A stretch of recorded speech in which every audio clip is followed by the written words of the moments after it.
Ողջույն, եթերում հարցազրույցն է, զրուցակիցս լեզվի կոմիտեի նախագահ Սիրանուշ Դվոյանն է։ Բարև ձեզ։ Բարև ձեզ։ Տիկին Դվոյան, հաստատվել են լեզվական պետական քաղաքականության հիմնադրույթները։ Պիտի բացեք հասկանանք, թե որոնք են դրանք եւ ինչ քաղաքականություն է որդեգրել պետությունը։ Շնորհակալ եմ երկրորդ անգամ տաղավարում ինձ հյուրընկալելու համար եւ ըստ էության գրեթե համանման հարցերի, որովհետեւ առաջին մեր հանդիպումը նույնպես այս փաստաթղթի շուրջ էր, նոր է շրջանառվել հայեցակարգը, հիմնադրույթները, հիմա արդեն հաստատվել է նախարարի հրամանով եւ ըստ էության սա մի փաստաթուղթ է, որը հիմք է դառնալու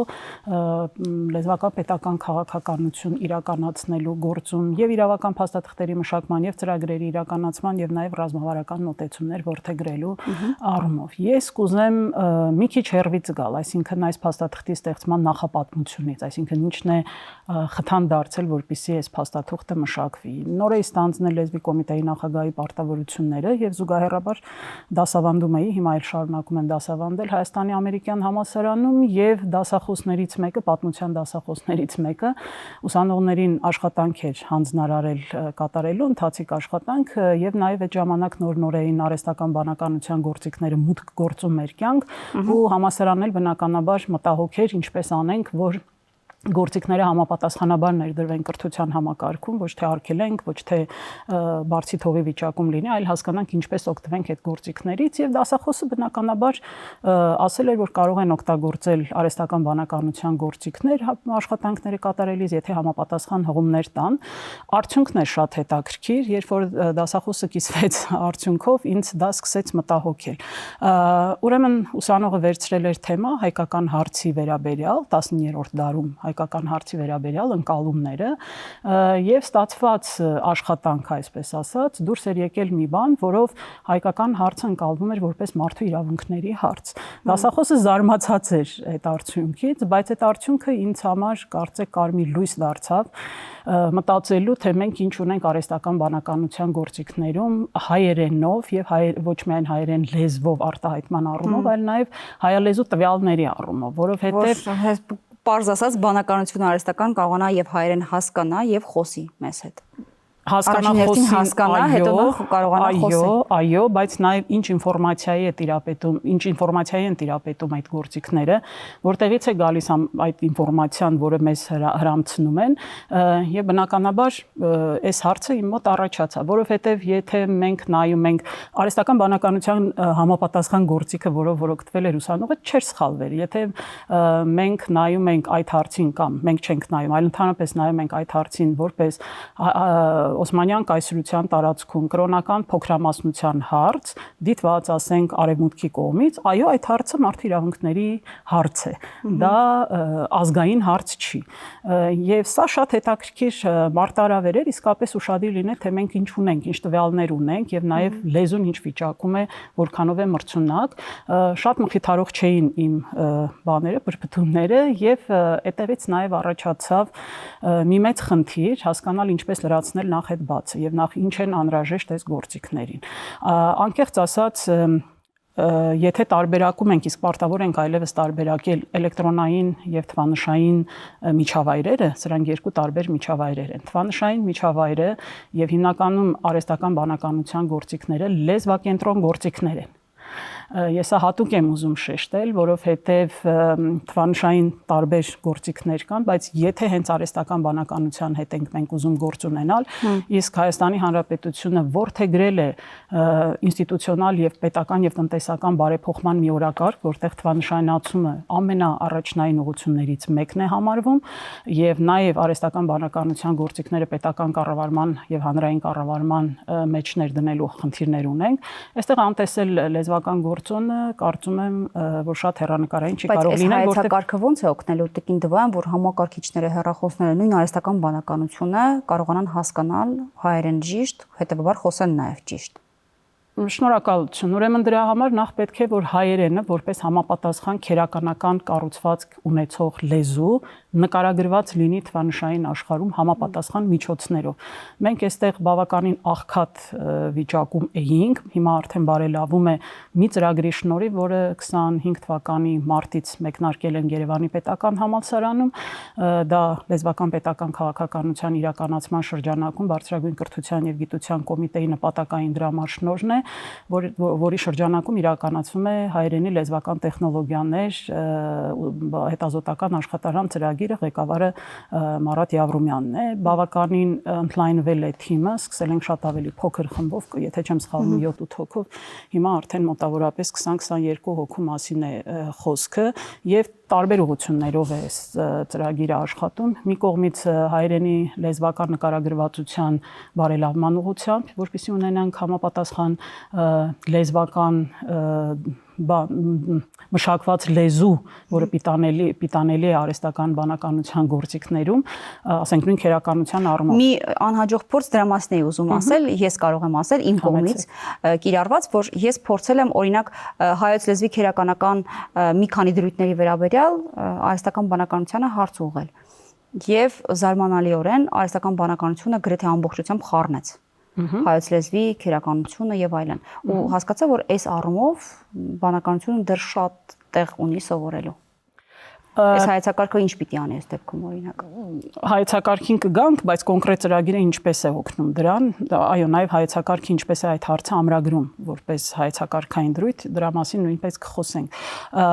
Տեսեք, դուք արդեն հարց բարձրացրեցիք մյուս առումով, դրանք լեզվական տվյալներն են, այն տվյալները, որոնք հայերենով են մշակված եւ հայերենով կարող են հասանելի լինել։ Այդ առումով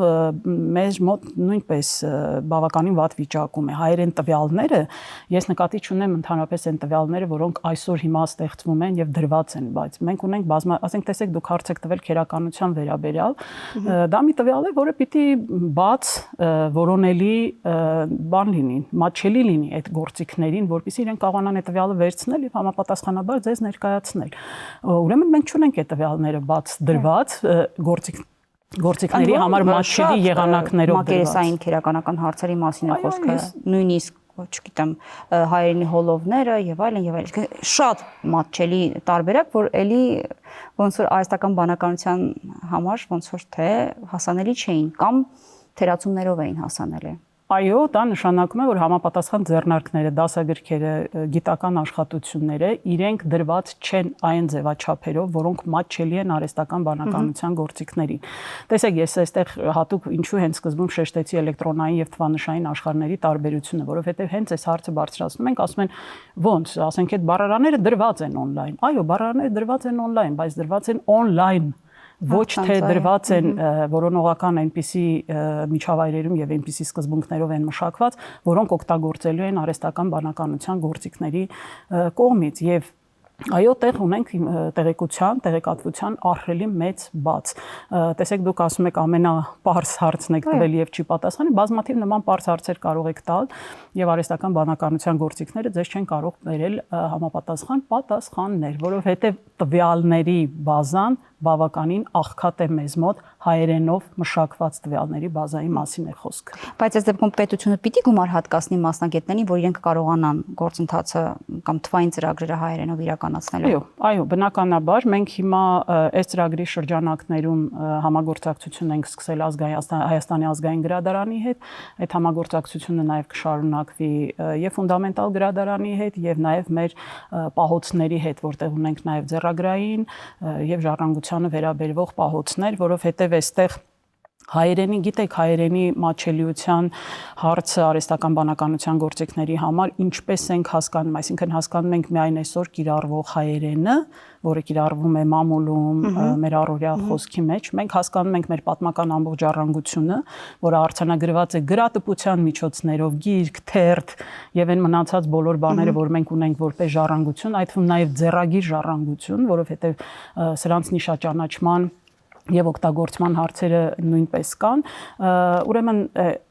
ծրագրի ընդլայնման մի ահռելի ասպեկտ վերաբերվում է սրան՝ ունենալ որակյալ մշակված տվյալներ, որոնք պիտանի են այս գործիքների օգտագործման համար։ Ելի եմ կրկնում, նման տեղեկություններ հիմա էլ առցանց հասանելի են, բայց դրանք հասանելի են որպես նկարներ, ոչ որպես տեքստեր, որոնք օգտագործելի են այս գործիքների կողմից։ Տիկին Դվան, հայեցակարգի հիմնական կետային սկզբունքները, որոնք են ծրագրերը, որոնք մշակվել են հիմքում։ Տեսեք, ինչու ես սկսեցի այս պատմությունից, որովհետև երբ որ ես բախվեցի այս հարցին, սկսեցի ուշադրություն դարձնել, թե ինչի շուրջ է եղել մինչև հիմա լեզվական պետական քաղաքականությունը եւ ինչին ենք առհասարակ մենք ուշադրություն դարձրել, երբ որ ասել ենք լեզվական քաղաքականություն։ Լեզվական պետական քաղաքականությունը հիմնականում կենտրոնացած է եղել հայերենը որպես պետական լեզու ամրագրելու եւ դրա համապատասխան վերահսկողություն իրականացնելու ուղղությամբ։ Դա վերաբերում է նրան հայերենի պարտադիր կիրառելիության ապահովումը բոլոր ոլորտներում, Հայաստանի Հանրապետության կյանքում եւ բոլոր ոլորտներում եւ երկրորդ կետը ըստ էության, որ ամրագրված է, դա հայերենի, այսպես ասած, գրական հայերենի պահպանության օրենքում նույնիսկ ամրագրված էր անաղարտ պահպանության հարց, ուրեմն այս հիմնականում այս հարցն էր դրված։ Երբ որ ես ուշադրություն էի դարձնում, թե սա ինչ մշակույթի մեջից է գալիս եւ որն է նոր մշակույթը, որ ձևավորվում է հիմա այս թվանշային աշխարհում այս մշակվող տարբեր գործիքների եւ տեխնոլոգիաների միջոցով, այդտեղ շատ հետաքրքիր իրադրության բախվեցի եւ հենց հայեցակարգը դա է, որ ըստ էության ամրագրում է։ Հայեցակարգը ամրագրում է մի կարևոր թեզ, դա լեզվական բազմազանության թեզն է, այդ թվում նաեւ հայերենի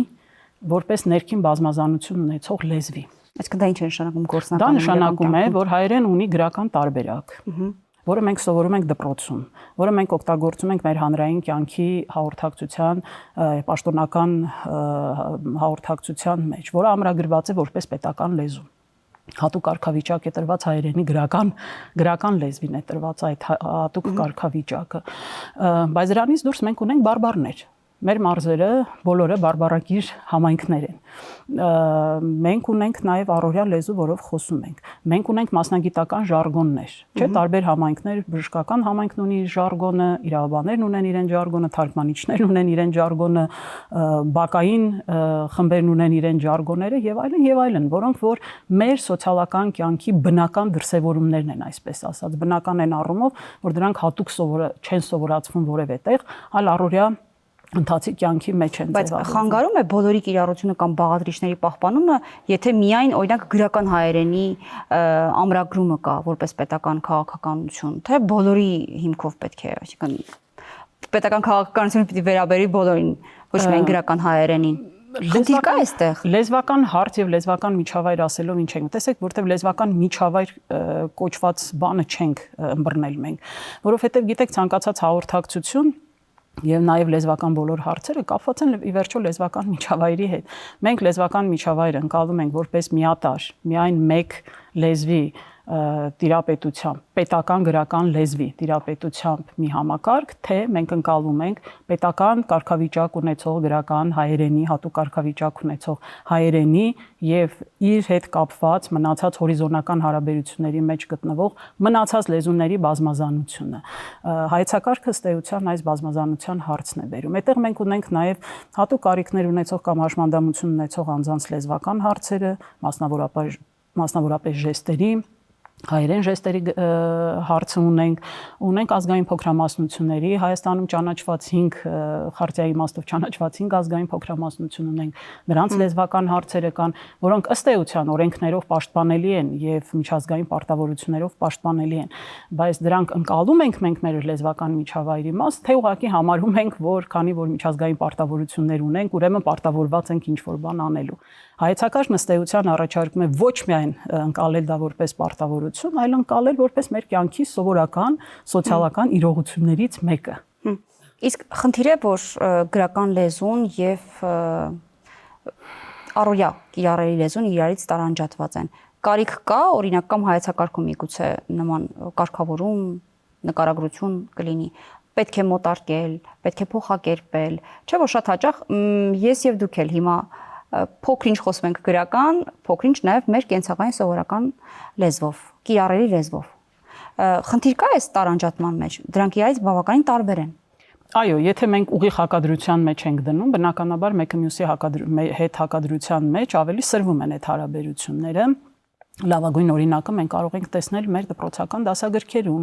կամ, չգիտեմ, ընդհանրապես գրական ընկալվածը մեզ մոտ մի քիչ չափազանցված է որպես այդպեսին։ Գրականը ընդհանրապես կանոնարկված լեզուն է, որոշակի քերականական մշակում անցած կանոնարկված լեզուն է, նորմավորված լեզուն է։ Ընդհանրապես գրականը սա է նշանակում։ Սա նշանակում է, որ այդ գրականը, երբ որ ասենք 1960-ական թվականներին կանոնարկվել, նորմավորվել է, ուրեմն դա հավերժական է, կամ 1920-ականներին, երբ որ նորմավորվել է, ես կոնկրետ իրողություններ նկատի ունեմ 20-ականների ուղղագրական ռեֆորմները նկատի ունեմ 40-ականներին շարունակված 60-ականներին արդեն մեր ակադեմիական ինստիտուցիաներով արդեն շատ նորմավորված լեզվի մասին է խոսքը։ Սա նշանակում է, որ մենք արդեն ավարտել ենք լեզվի նորմավորման գործընթացը։ Ոչ, որովհետև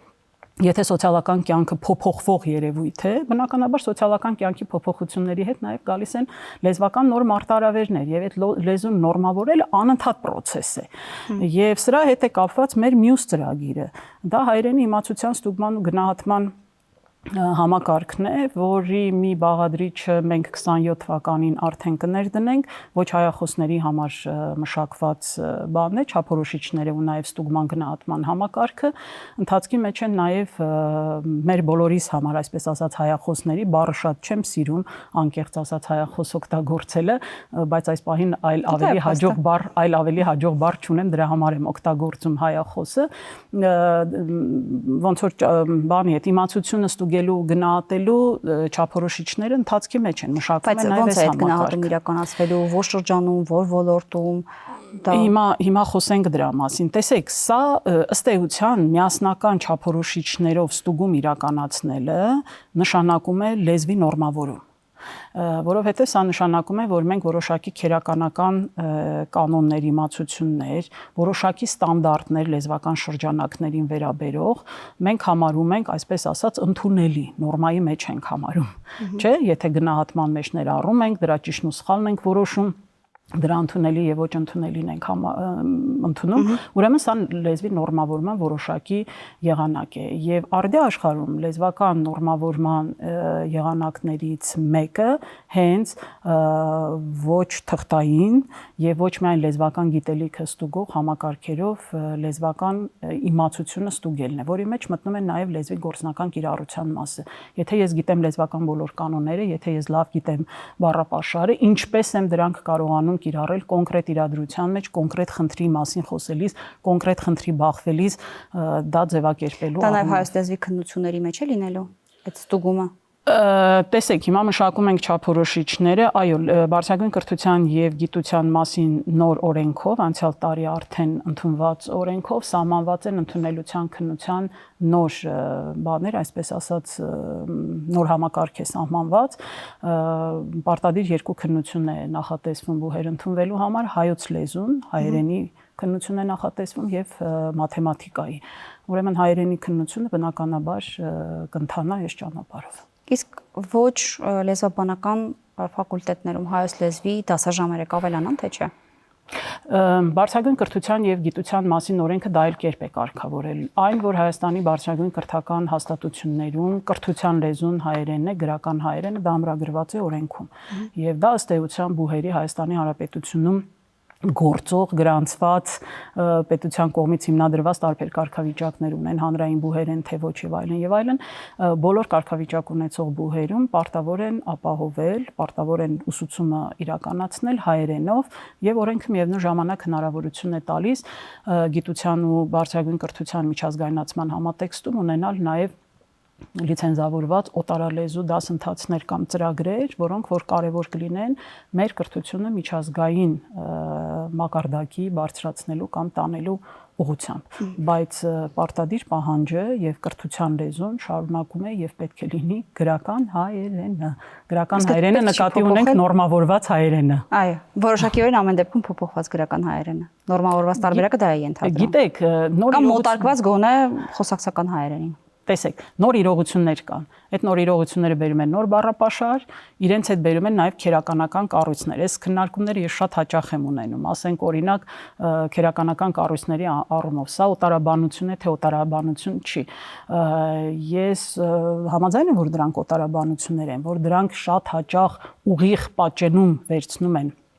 օտարակառույցները, կապ չունի որ լեզվն է, այդ օտար լեզուն վերցնում են դրանք, բայց ամեն դեպքում դրանք են նաև այն ճանապարհը լեզվական հարստացման, որով լեզուները զարգանում են։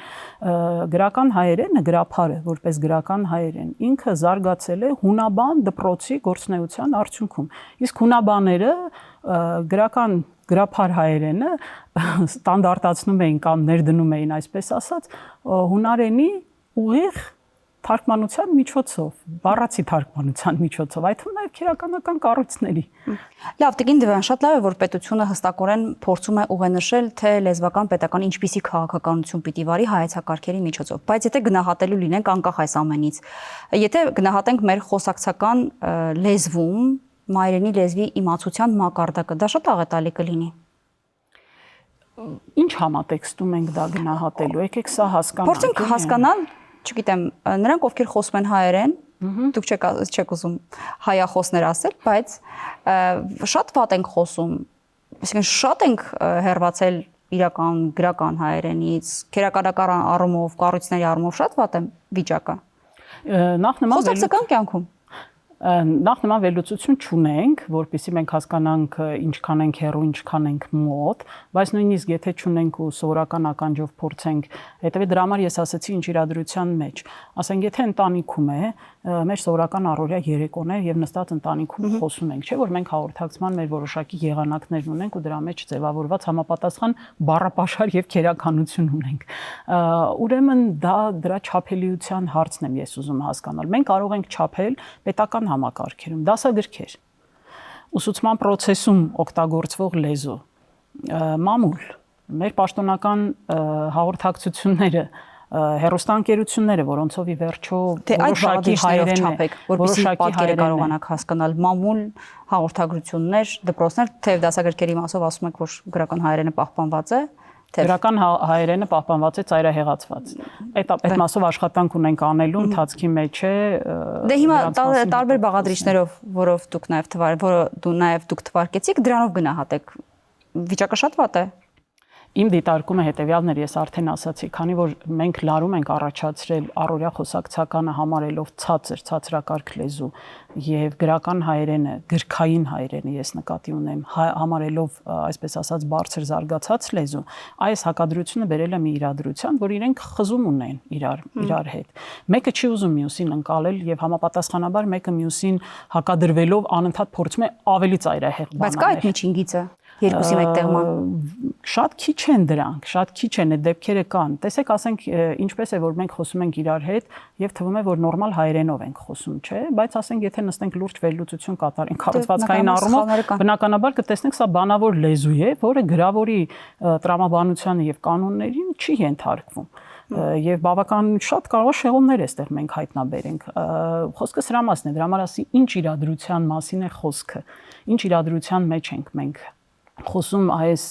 հեռացած լինելու կամ աղետալի կամ ոչ աղետալի։ Իսկ հայեցակարգը տալիս է որոշակի առումով այս հարցերի պատասխանները կամ մտահոգության պատասխանները։ Գիտեք, ես չեմ կարծում, որ սա պետության հարցն է։ Անկեղծ պիտի լինենք։ Տեսեք, շատ էս քննարկումը մենք ունեցել ենք նաև գիտնականների հետ, նույն գիտնականները իրենք հարց էին բարձրացնում գիտության լեզվի հայերենի մասով։ Ես համաձայն եմ, որ նման խնդիրներ կան, բայց